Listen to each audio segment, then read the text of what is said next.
itu bisa merubah sistem perolehan di sana. Di Indonesia bagaimana? Wallahu a'lam bishawab. Nah, makanya kita akan nanti membahas, dan Ahmad Thompson sangat detail di dalam membahas isi dari sistem yang ada di dunia saat ini, ya. Tapi kita bahas 4 aja dulu. Ya, hukum, pendidikan, kesehatan, asuransi, dan bernegara. Ya, karena itu pun sudah akan bisa membuat kita terhenyak dengan kondisi yang ada. Dan nanti bagaimana Ahmad Thompson juga mengatakan Islam memandangnya seperti apa. Ya, solusi emergency exit yang akan diberikan oleh Islam seperti apa. Assalamualaikum warahmatullahi wabarakatuh. Innal hamdalillah nahmaduhu wa nasta'inuhu wa nastaghfiruh wa na'udzubillahi min syururi anfusina wa min sayyiati a'malina may yahdihillahu fala mudhillalah wa may yudhlil fala hadiyalah. Asyhadu an la ilaha illallah wa asyhadu anna Muhammadan abduhu wa rasuluh. Baik, ini kita dari studio 1 ya. Tidak seperti biasanya dari studio 2. Kalau di studio 2 kita bercerita tentang api sejarah, kita membaca buku tentang api sejarah karangan Bapak Ahmad Mansur Suryanegara, Profesor. Dan hari ini kita akan membahas tentu saja tema yang lain ya, karena bukunya di studio 1. Jadi kita akan membaca buku lain, yaitu tentang sistem Dajjal. Ini luar biasa bagusnya juga. Ini ya bukunya di sebelah sini, sistem Dajjal. Dan ini yang mengarang adalah Ahmad Thompson. Nama kecilnya sebetulnya adalah Martin Thompson. Ini silahkan bisa dilihat di Harian Republika juga, beliau sangat terkenal. Dan beliau sebagai pengacara terkemuka di Inggris hingga saat ini, beliau mengetuai badan hukum atau kantor pengacara yang disebut sebagai Wine Chambers. Ya, dan badan hukum Islam ini istimewanya dia bukan saja hanya membela hukum-hukum di Inggris, tetapi juga membela berdasarkan hukum Islam. Ya, dan ini sudah didirikan sejak tahun 1994. Luar biasa banget. Ya, kita mengenal Ahmad Thompson dulu sebelum kita nanti masuk ke bukunya. Ya, Ahmad Thompson itu sudah berislam sekitar tahun 64 ya, 1964 ya. Jadi sudah cukup lama beliau menjadi seorang muslim. Dan luar biasanya beliau aslinya adalah tinggal di sebuah atau lahir di daerah Rhodesia, sekarang Zimbabwe, di Afrika ya, di Afrika. Sampai pendidikan dasar beliau di sana, dan hidupnya memang sangat terpencil di Afrika. Ya, saat itu memang belum tersentuh oleh peradaban modern. Nah, lahir dan besar beliau di Amerika. Kemudian Thompson muda merasa tidak puas dengan ajaran Kristiani yang saat itu ada, dan ia mulai mempertanyakan banyak hal, seperti pertanyaan-pertanyaan beliau yang susah untuk dijawab oleh uskup-uskup saat itu yang ada di Afrika Selatan, tentang jika setiap manusia itu sama di hadapan Tuhan, lalu mengapa kaum Afrika kulit putih seperti dia harus beribadah di gereja yang beribadah dengan kaum kulit hitam?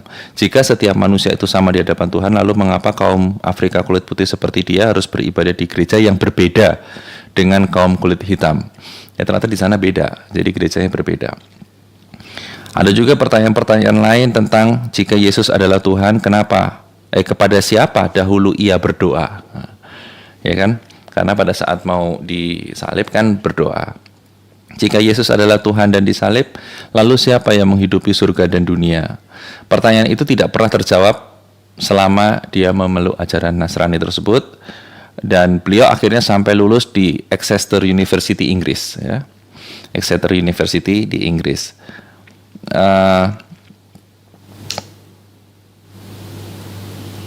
Kemudian Ahmad Thompson akhirnya bertemu dengan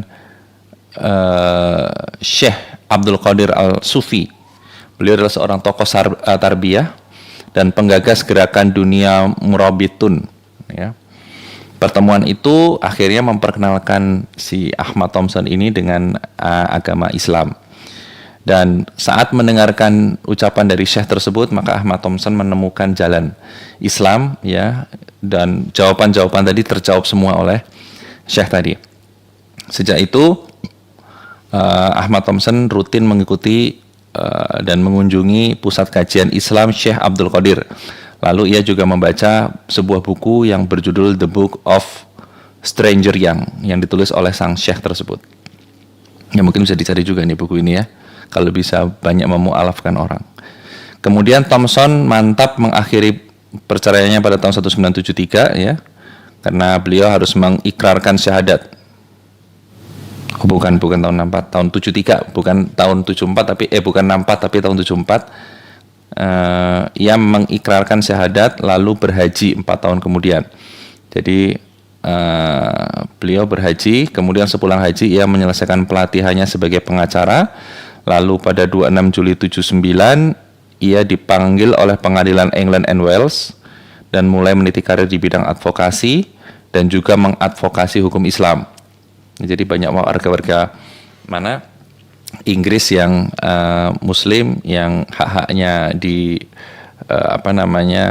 diinjak, maka itu bisa dipertahankan oleh atau dibela oleh Ahmad Thompson, termasuk pemaksaan keterkaitan dengan sholat Jumat, keterkaitan dengan menu catering yang non halal dan lain sebagainya. Itu beliau bisa menjadikan advokat di situ ya, mengadvokasi orang-orang yang terkena korban seperti itu ya.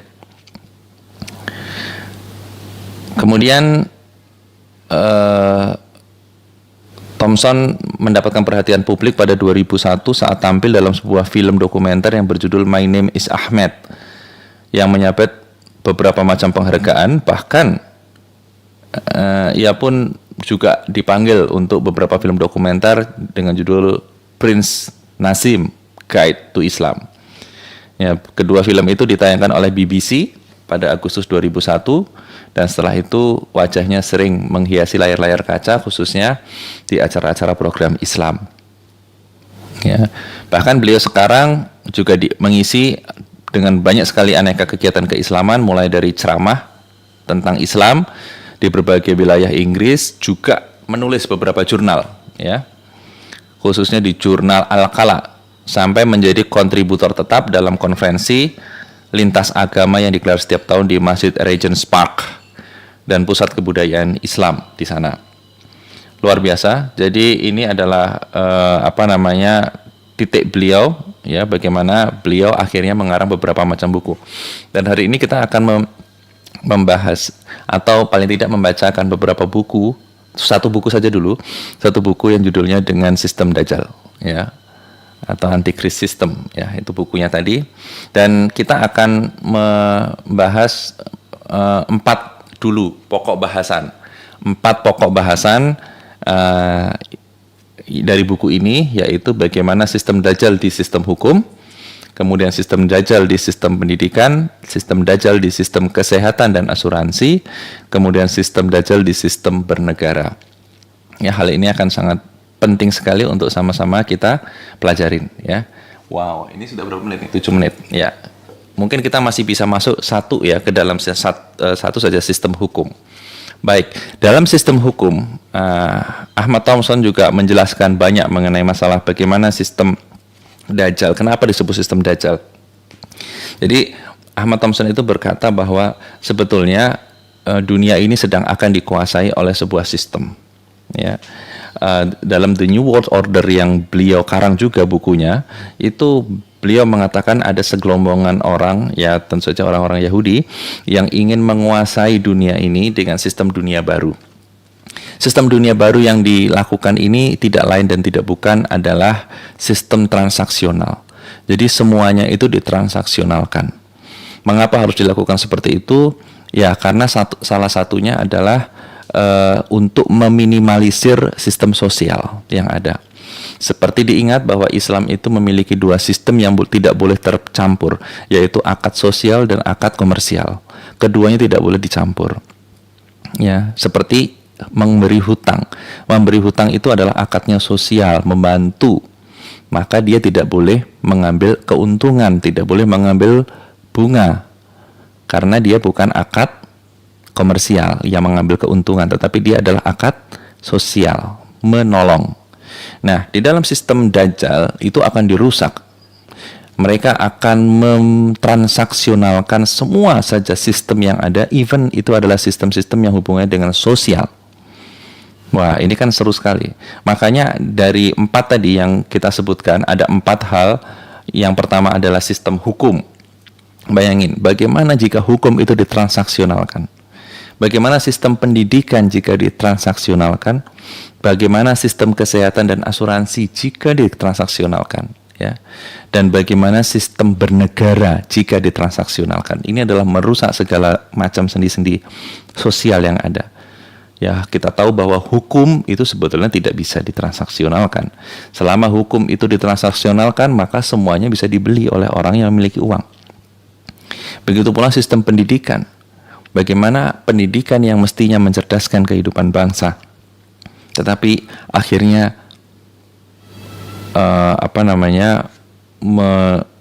memberikan keuntungan bagi pemilik-pemilik lembaga pendidikan. Dan orang tua murid sampai saat ini luar biasa. Bahkan sekolah-sekolah negeri sekarang pun sudah banyak yang memungut uang-uang dari sistem penyaringan mahasiswa baru dengan alasan tidak disubsidi negara. Masalahnya negara dan universitas negeri itu kan jadi satu. Ya, sekarang ini akhirnya di universitas-universitas seperti di ITB sendiri, ya, orang-orang yang bisa masuk ya orang-orang yang bukan saja dia pintar, tetapi juga ada satu saringan, yaitu orang-orang yang kaya, yang punya duit. Jangan heran kalau bapak nanti main ke universitas-universitas negeri yang paling dekat ITB lah ya, kita akan lihat berapa persen di sana Chinese yang sudah masuk di situ. Disinilah sistem transaksional yang akhirnya penduduk Bumi Putra akan hilang kesempatannya, dan penduduk-penduduk yang memiliki uang akan bisa masuk. Karena apa? Sistemnya adalah transaksional. Belum lagi sistem kesehatan dan asuransi luar biasa. Sistem kesehatan dan asuransi. Bagaimana rumah sakit sekarang banyak menarik uang-uang dari sistem transaksional. Bagaimana nanti kita akan jelaskan dokter-dokter untuk memberikan resep-resep yang luar biasa mengerikannya. Nah, inilah yang harus menjadi perhatian kita semua. Bagaimanapun juga, wah, ini tidak bisa dibiarkan. Ya, ini kita sudah berapa menit ini? 11 menit ya, baru 11 menit. Nanti kita kurang 4 menit lagi, cepat sekali. Jadi 14.54. Nah, kemudian begitu pula kesehatan, ya kita tahu sendiri dokter, dan bagaimana beberapa dokter sekarang juga banyak menggandeng vendor-vendor untuk memberikan resepnya, ya. Sehingga jangan salah kalau di Jakarta Anda sakit flu, ya, flu saja atau panas begitu, demam biasa, Anda bisa kena 1 juta rupiah dengan obat-obat yang ada. Luar biasa. Dan itu saya sudah kejadian sekali di rumah sakit di sini, di dekat saya. Belum lagi nanti bekerja sama dengan perusahaan asuransi dan lain sebagainya, ya. Kemudian dengan sistem bernegara. Nah, sistem bernegara berpolitik, itulah yang kemarin sempat disampaikan oleh Pak